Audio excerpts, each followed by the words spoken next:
প্রতিরোধে উপযুক্ত ব্যবস্থা নেয়নি সরকার, এবং সরকারি বাহিনীগুলো কোনো কোনো ক্ষেত্রে নীরব দর্শকের ভূমিকা পালন করেছে বলে গণমাধ্যমের রিপোর্ট থেকে জানা যায়। সুষ্ঠু তদন্ত করে তাদের এই ভূমিকার রহস্য উদ্ঘাটন ও জনসমক্ষে তা প্রকাশ করা জরুরি।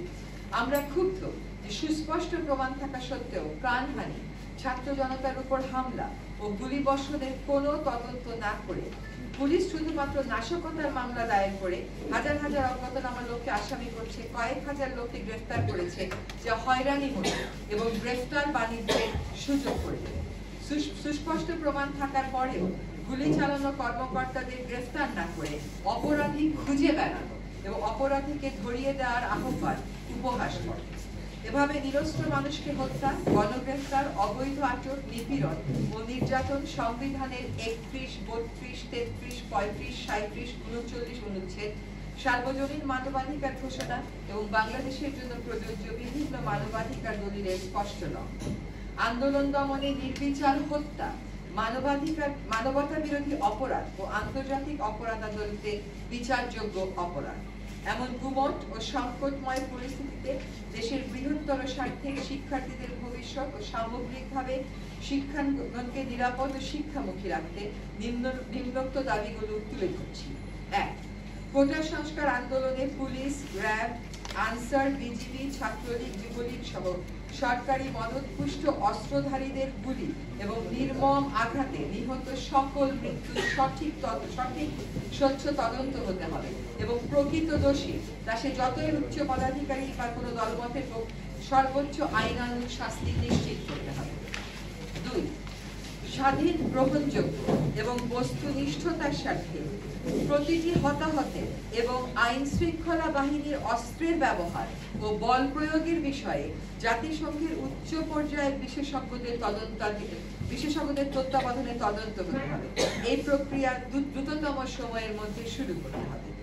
3. ইতোমধ্যে সংগ্রহিত ছবি, ভিডিও ফুটেজের মাধ্যমে চিহ্নিত সকল হন্তারক ও আক্রমণকারীকে অবিলম্বে গ্রেফতার করে আইনি প্রক্রিয়া শুরু করতে হবে। এ ব্যাপারে কাল বিলম্বের কোনো সুযোগ নেই। 4. জাতির ইতিহাসে সংগঠিত এমন নজিরবিহীন হতাহতের শিকার সকল নিহত আহত নাগরিকের পূর্ণাঙ্গ তালিকা সরকারকে অবিলম্বে প্রকাশ করতে হবে। 147 জন নয়, সকল নিহত আহত নাগরিকের সম্মানে জাতির সহানুভূতি, সম্মান আর শ্রদ্ধা প্রদর্শনের জন্য রাষ্ট্রীয়ভাবে যথাযথ মর্যাদায় শোক ঘোষণা করতে হবে।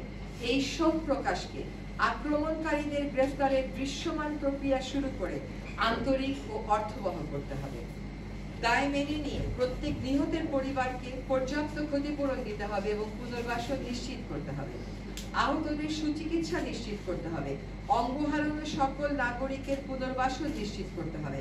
কেবল প্রতিশ্রুতি নয়, ক্ষতিপূরণ আর পুনর্বাসনের পুরো পরিকল্পনা ও বাস্তবায়নের চিত্র জাতির সামনে অনতিবিলম্বে তুলে ধরতে হবে।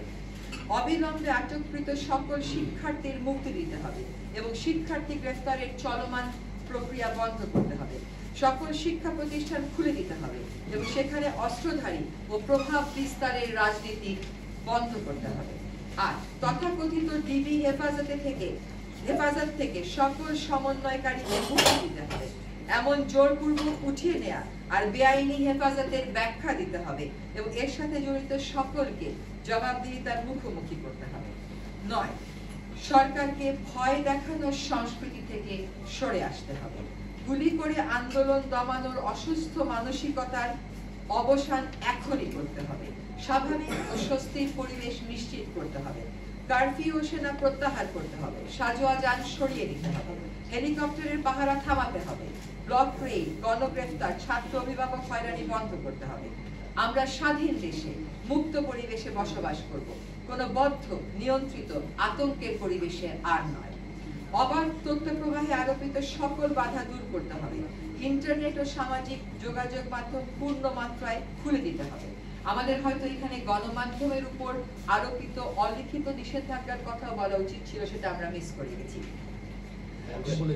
আমরা বলে দেব, সহিংসতা দমনের নামে বিরোধী মত দমন করা যাবে না। স্পষ্ট প্রমাণের মাধ্যমে সহিংসতার প্রতিটি ঘটনার তদন্ত করে দোষী ব্যক্তিদের শাস্তি নিশ্চিত করতে হবে। আমরা দেশবাসীকে কঠিন আত্মপ্রত্যয়, সাহসিকতার সাথে দলমতের ঊর্ধ্বে উঠে সক্রিয় ও দায়িত্বশীল ভূমিকা পালনের আহ্বান জানাচ্ছি। ধন্যবাদ।